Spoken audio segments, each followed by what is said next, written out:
الحمد لله كفى وسلام على عباده الذين اصطفى اما بعد فاعوذ بالله من الشيطان الرجيم بسم الله الرحمن الرحيم الف لام میم غلبت الروم فی ادنى الارض وهم من بعدهم سيغلبون صدق اللہ العظیم. وقال علیہ الصلاۃ والسلام من احیا سنتی فقد احبنی ومن احبنی کان معی فی الجنہ او کما قال صلی اللہ علیہ وسلم. میرے بھائیو محترم بزرگوں اور دوستو، حضور اقدس صلی اللہ علیہ وسلم کی سیرت طیبہ سے متعلق بات چل رہی ہے. آپ علیہ السلام کا ہجرت سے پہلے کا زمانہ، یعنی جو وقت آپ علیہ السلام نے مکہ میں گزارا ہے اس کا تذکرہ چل رہا ہے. سن 7 کے اندر، 7 نبوی کے اندر آپ علیہ السلام اور آپ کے خاندان والوں کو محصور کر دیا گیا، بائیکاٹ کر دیا گیا. اس کا تذکرہ پچھلے ہفتے کیا گیا تھا. سن 8 کے اندر چند واقعات پیش آئے. انہی میں ایک بات یہ تھی کہ جب آپ علیہ السلام کو اور آپ کے خاندان والوں کو محصور کر دیا گیا، بائیکاٹ کر دیا گیا، تو جو صحابہ کرام باہر موجود تھے ان میں ایک حضرت ابوبکر صدیق رضی اللہ عنہ بھی تھے. تو حضرت ابوبکر صدیق رضی اللہ عنہ آپ کے اوپر حالات اور تکالیف بہت زیادہ آنے لگے. مکہ والے بڑے تنگ کرنے لگے، آپ کو پریشان کرنے لگے. تو ایک دن حضرت ابوبکر صدیق رضی اللہ عنہ نے یہ سوچا کہ میں مکہ سے ہجرت کر حبشہ کی طرف چلا جاتا ہوں، کیونکہ مسلمانوں کی پہلے سے وہاں پر ایک جماعت موجود تھی جو حبشہ کی طرف ہجرت کر چلی گئی تھی. تو حضرت ابوبکر صدیق رضی اللہ عنہ کے دل میں بھی یہ بات آئی اور اس ارادے سے آپ اپنے گھر سے نکل کر چلے، حتیٰ کہ آپ ایک مقام پر پہنچے جہاں پر قبیلہ قارہ کے سردار ابن الدغنہ سے آپ کی ملاقات ہوئی. ابن الدغنہ نے جب یہ دیکھا کہ حضرت ابوبکر کہیں جا رہے ہیں، تو یہ وہ شخص تھے جو حضرت ابوبکر صدیق رضی اللہ عنہ کے پہلے، اسلام سے پہلے بھی دوست تھے. انہوں نے کہا کہ ابوبکر تم کہاں جا رہے ہو؟ تو حضرت ابوبکر صدیق رضی اللہ عنہ نے بتایا کہ مکہ کے اندر رہنا اب دشوار ہو گیا ہے، حالات سخت ہیں، اللہ کی زمین بڑی وسیع ہے، میں حبشہ کی طرف ہجرت کر جا رہا ہوں. تو ابن الدغنہ نے کہا فَإِنَّ مِثْلَكَ يَا أَبَا بَكْرَ لَا يَخْرُجْ وَلَا يُخْرَجْ، کہ ابو بکر تیرے جیسا آدمی نہ تو مکہ کی زمین سے جانا چاہیے، نہ لوگوں کو نکالنا چاہیے ایسے شخص کو. اور پھر حضرت ابوبکر صدیق رضی اللہ عنہ کی صفات بیان کری. فَإِنَّكَ لَتَصِلُ الرَّحِمَ وَتَقْرِي الضَّيْفَ وَتَكْسِبُ الْمَعْدُومَ وَتَحْمِلُ الْكَلَّ. ابو بکر تمہارے اندر یہ صفت موجود ہے کہ تم لوگوں کے ساتھ صلہ رحمی کرتے ہو، لوگوں کے بوجھ کو اٹھاتے ہو، یتیم بیوہ اور مسکینوں کا دھیان رکھتے ہو، بھٹکوں کو راستہ بتاتے ہو. یہ ساری صفت موجود ہیں. فَإِنَّ مِثْلَكَ يَا أَبَا بَكْرَ لَا يَخْرُجْ وَلَا يُخْرَجْ، کہ ابو بکر تیرے جیسا آدمی مکہ سے نہ جانا چاہیے اور نہ لوگوں کو نکالنا چاہیے. تمہارے اندر یہ صفت موجود ہے. آپ غور کریں کہ حضور اقدس صلی اللہ علیہ وسلم جب غار حرا سے اتر کر آئے اور اپنے گھر پر پہنچے، جب سب سے پہلی وحی نازل ہوئی ہے، تو حضرت خدیجہ نے کیا بات کہی تھی؟ اماں خدیجہ سے جب اللہ کے نبی علیہ السلام نے یہ کہا کہ زملونی مجھے چادر اڑا دو، مجھے سردی لگ رہی ہے، تو حضرت خدیجہ نے اللہ کے نبی کی شان میں یہی الفاظ کہے تھے فَإِنَّكَ لَتَصِلُ الرَّحِمَ وَتَقْرِي الضَّيْفَ وَتَكْسِبُ الْمَعْدُومَ. آپ دیکھیں ابو بکر کا اللہ کے نبی کے ساتھ کیسا زبردست تعلق ہے کہ حضرت خدیجہ رضی اللہ تعالیٰ عنہ اللہ کے نبی کی شان میں جو لفظ کہہ رہی ہیں، ابن الدغنہ ابو بکر کے بارے میں وہ لفظ کہہ رہا ہے، جبکہ ابن الدغنہ کو معلوم نہیں ہے کہ اللہ کے نبی کے لیے حضرت خدیجہ نے کیا لفظ کہے تھے۔ اسی لیے میں بارہا یہ بات کہتا ہوں کہ مشرکین مکہ نے جو حضور اکرم صلی اللہ علیہ وسلم کے سر کی قیمت لگائی تھی 100 اونٹ، وہی ابو بکر کے سر کی قیمت لگائی تھی، 1 اونٹ بھی کم نہیں کیا تھا۔ یوں کہا کہ ابو بکر کا سر لاؤ گے تو بھی 100 اونٹ ہیں، اور محمد الرسول اللہ کا سر لاؤ گے تو بھی 100 اونٹ ہیں۔ اسی لیے جب حضرت ابو بکر صدیق رضی اللہ عنہ کا تذکرہ چل رہا تھا تو میں نے ذکر کیا تھا کہ حضرت ابو بکر صدیق رضی اللہ عنہ اللہ کے نبی کے ایسے خاص دوست تھے کہ زمانہ جاہلیت کے اندر اسلام کے آنے سے پہلے بھی کبھی جدا نہیں ہوئے اللہ کے نبی سے، اور اسلام آنے کے بعد بھی کبھی زندگی میں جدا نہیں ہوئے، اتنا خاص تعلق تھا۔ ابن الدغنہ نے کہا آپ جیسا آدمی نہیں جانا چاہیے، میری امان ہے، آپ کو میں امن دیتا ہوں، آپ میرے ساتھ چلیں۔ تو حضرت ابوبکر صدیق رضی اللہ عنہ اس کے ساتھ چلے، ابن الدغنہ کے ساتھ۔ مکہ والوں سے قبیلہ قارہ کا یہ سردار تھے، تو مکہ والوں سے بات کی کہ میں نے ابو بکر کو اجازت دی ہے اور میں نے ابو بکر کو امان دیا ہے۔ ان لوگوں نے کہا کہ ٹھیک ہے، تمہاری بات کو ہم قبول کر لیتے ہیں، اور ہم حضرت ابو بکر سے کوئی بات نہیں کریں گے، اس معاملے کے اندر کوئی پریشان نہیں کریں گے، لیکن ہماری ایک بات، ایک شرط ہے کہ ابو بکر سے کہیں کہ عبادت اپنے گھر کے اندر کرنا، اعلانیہ طور پر نہ کرنا۔ ابن الدغنہ نے حضرت ابوبکر سے یہی بات کی کہ ابو بکر میں یہ چاہتا ہوں کہ تم اپنے گھر کے اندر عبادت کرو۔ حضرت ابوبکر صدیق رضی اللہ عنہ اپنے گھر میں عبادت کرتے، گھر میں عبادت کرتے تھے، صحن کے اندر عبادت کرنے لگے۔ جب حضرت ابوبکر صدیق رضی اللہ عنہ اپنے گھر کے صحن کے اندر عبادت کرنے لگے اور نماز پڑھتے اور قرآن پڑھتے تو روتے تھے۔ حضرت عائشہ رضی اللہ تعالیٰ عنہ فرماتی ہیں کان رجلاً بکاءً، حضرت ابوبکر صدیق رضی اللہ عنہ بہت زیادہ رونے والے تھے۔ فرماتی تھی کہ اپنی آنکھوں پر قابو نہیں کر پاتے تھے جبکہ وہ قرآن کی تلاوت کیا کرتے تھے، یعنی قرآن پڑھتے تھے تو آنکھوں سے بے ساختہ آپ کی آنکھوں سے آنسو نکلتے تھے، بے اختیار آنسو نکلا کرتے تھے۔ حضرت ابوبکر قرآن پڑھ رہے تھے صحن کے اندر، مکہ کی عورتیں گزرتی، ابوبکر قرآن پڑھتے روتے۔ اب مکہ والے وہ عربی سمجھتے تھے، تو وہ عورتیں رک کر قرآن سنتی تھی تو ان کی آنکھوں سے بھی آنسو آتے، وہ بھی حیرت میں پڑ جاتی کہ کون سا کلام ہے، کون سا قرآن ہے، دلوں پر اثر کرتا۔ تو مکہ والوں نے ابن الدغنہ سے کہا کہ ابو بکر کو سمجھاؤ کہ وہ اپنے گھر میں ہی تلاوت کریں، صحن میں تلاوت نہیں کریں، ہمیں لگتا ہے کہ ہماری عورتیں بھی اسلام کو قبول کر لیں گے، ہمارے بچے بھی اسلام کو قبول کر لیں گے۔ ابن الدغنہ نے ابو بکر صدیق رضی اللہ عنہ سے بات کی، فرمایا کہ ابو بکر آپ اپنے گھر میں تلاوت کریں، لوگ مجھ سے یہ بات کہہ رہے ہیں، میں نے تمہیں امن دیے۔ تو ابو بکر صدیق رضی اللہ عنہ نے فرمایا میں تمہاری امان کو واپس کرتا ہوں اور میں اللہ کے امان کے اندر آتا ہوں، جو معاملہ ہوگا دیکھا جائے گا، میں تمہاری امان کو واپس کرتا ہوں، آپ جا کر کہہ دو مکہ والوں سے کہ میری امن میں نے واپس لے لی۔ اسی سن کے اندر، سن 8 کے اندر حضور اقدس صلی اللہ علیہ وسلم کے بارے میں بعض مورخین نے لکھا ہے کہ آپ مینا کے اندر موجود تھے۔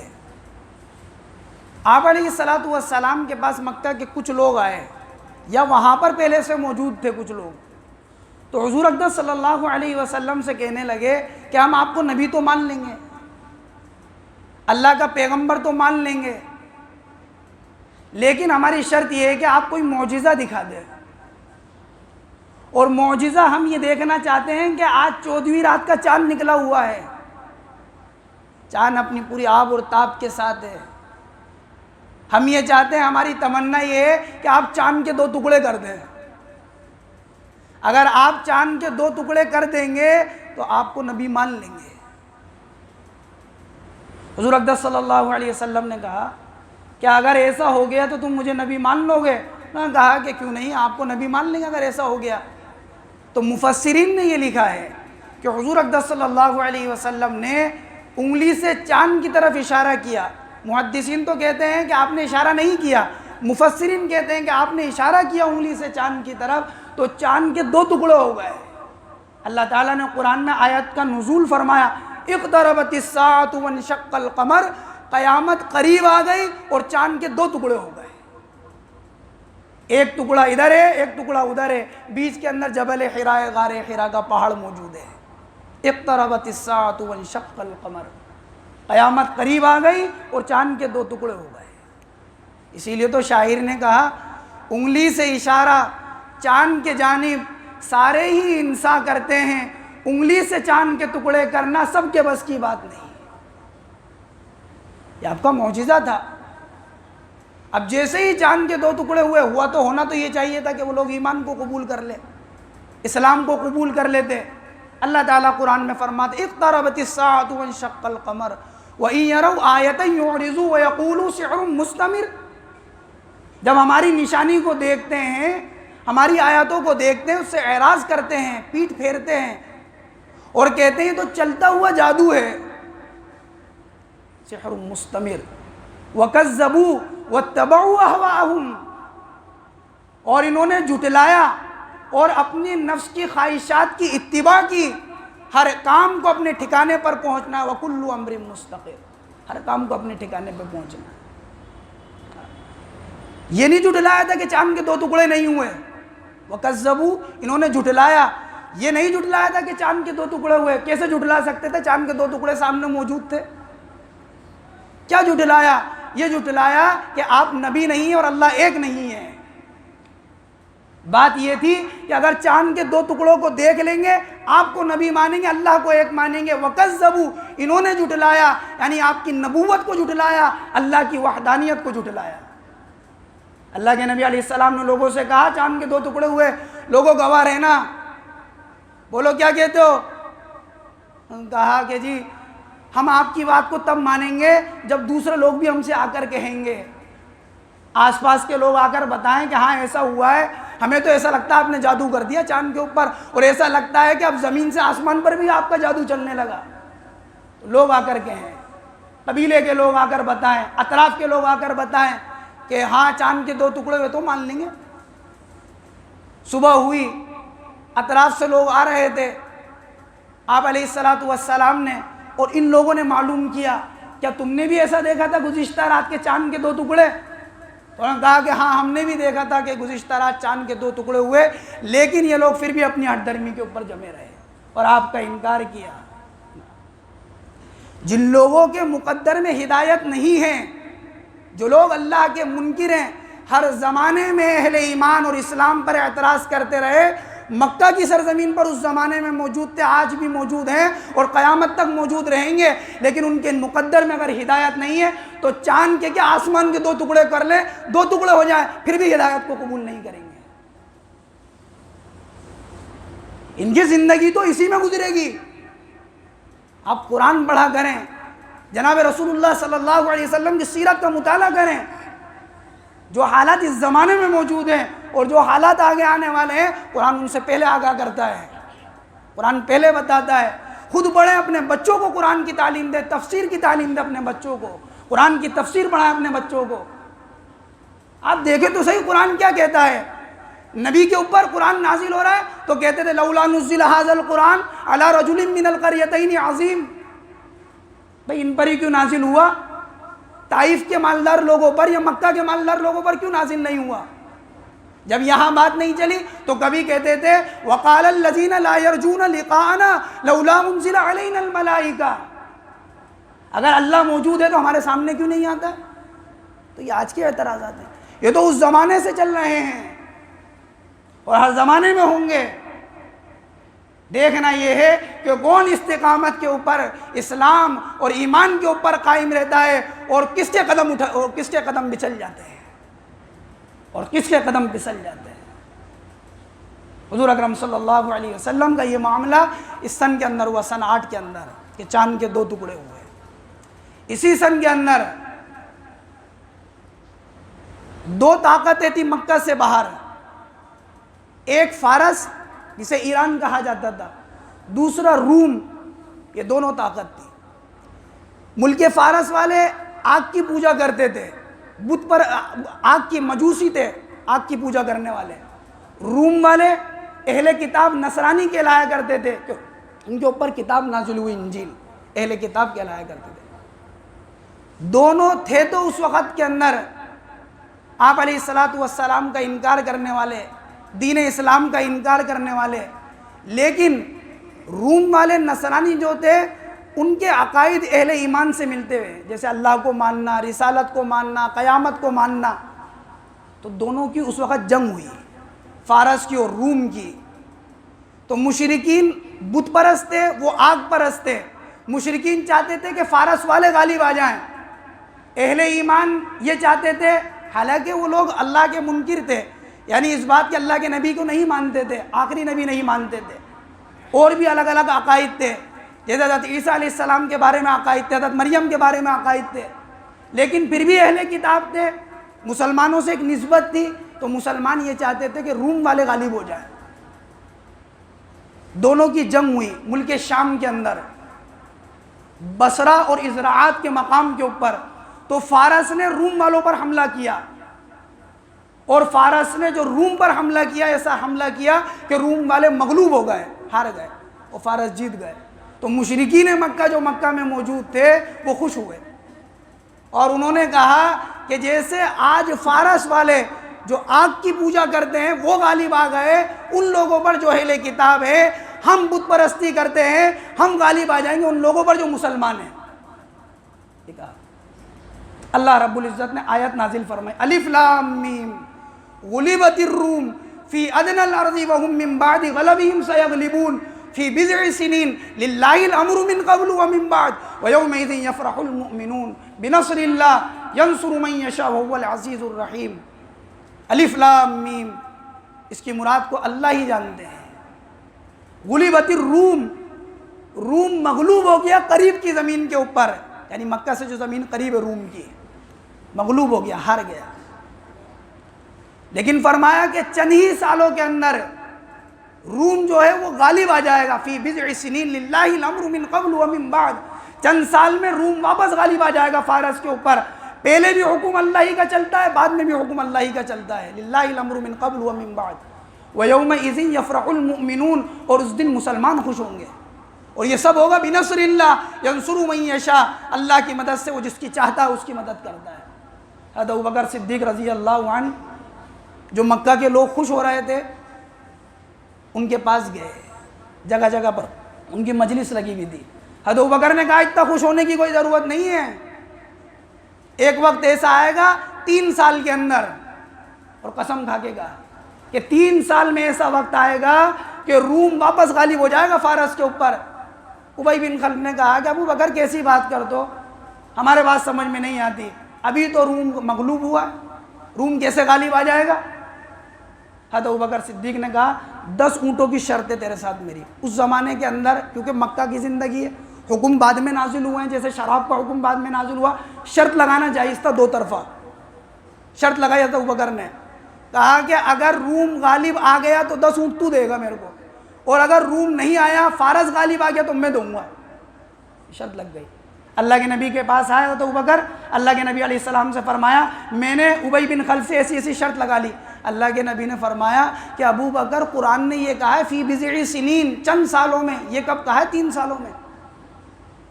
کہا کہ ابو بکر واپس جاؤ، بضع سنین کا اطلاق ہوتا ہے 3 سے لے کر 9 تک، کہا واپس جاؤ اور اپنی شرط کو تبدیل کرو، اور ابی بن خلف سے جا کر دوبارہ شرط لگاؤ، اور یوں کہنا کہ جو 10 اونٹوں کی شرط ہے یہ 100 اونٹوں کی شرط ہے اب، اور مدت 9 سال ہے کہ 9 سال کے اندر غالب آ جائے گا روم، اگر میں ہار گیا شرط تو 100 اونٹ دوں گا، اور اگر تو ہار گیا تو 100 اونٹ دے گا۔ تو ابی بن خلف اس پہ راضی ہو گیا۔ اب ابی بن خلف کو اس بات کا اندیشہ تھا کہ ہجرت کر کر لوگ جا رہے ہیں تو ابو بکر بھی چلے جائیں گے، تو ابو بکر کو ایک دن روکا، کیوں کہ ابو بکر مجھے ایسا لگتا ہے کہ لوگ جا رہے ہیں ہجرت کر کے، تم بھی چلے جاؤ، تمہارا ذمہ دار کون ہے، کفیل کون ہے، اگر تم چلے گئے تو کون دے گا مجھے 100 اونٹ؟ یہ سمجھتا تھا فارس غالب آگا پھر غالب آ جائیں گے۔ تو حضرت ابوبکر نے فرمایا میرا بیٹا عبد الرحمن دے گا۔ اللہ کا کرنا ایسا ہوا کہ 7 سال گزرے تھے، اور بدر کا موقع تھا، مسلمان ہجرت کر کے چلے گئے تھے مدینہ کے اندر، بدر کا موقع تھا، یہ 8 کا واقعہ ہے، 7 سال گزرے تھے، اللہ تبارک و تعالیٰ نے جو وعدہ کیا تھا، وعد اللہ لا یخلف اللہ وعدہ ولکن اکثر الناس لا یعلمون، اللہ کا وعدہ حق ہے، اللہ کا وعدہ سچا ہے، لیکن لوگ نہیں جانتے۔ 7 سال گزرے تھے کہ روم واپس فارس کے اوپر غالب آ گیا۔ حضرت ابوبکر صدیق رضی اللہ عنہ نے جو شرط لگائی تھی وہ پوری ہو گئی، تو 100 اونٹ لے کر آیا۔ ابی بن خلف تو مر چکا تھا بدر کے میدان کے اندر، اس کا بیٹا 100 اونٹ لے کر آیا۔ اللہ کے نبی علیہ السلام نے فرمایا ابوبکر اب یہ جائز نہیں ہے، اس لیے ہم اس کو استعمال نہیں کرتے، غریبوں کے اوپر اس کو صدقہ کر دو۔ حضرت ابوبکر صدیق شرط لگائی تھی، اس وقت یہ معاملہ جائز تھا اس لیے یہ اونٹ لائے گئے، لیکن اب جائز نہیں ہے، اس لیے اللہ کے نبی نے فرمایا اگرچہ شرط کے وقت جائز تھا یہ معاملہ، لیکن مجھے یہ بھی پسند نہیں ہے کہ ان کو آپ لو ابوبکر، اس لیے اس کو غریبوں پر تقسیم کرو۔ اور ایسا ہی کیا حضرت ابوبکر صدیق رضی اللہ عنہ نے۔ اللہ تعالیٰ نے سن 8 کے اندر ان واقعوں کا قرآن کے اندر اور احادیث میں ان کا تذکرہ موجود ہے۔ انشاءاللہ آئندہ ہفتے بات ہے۔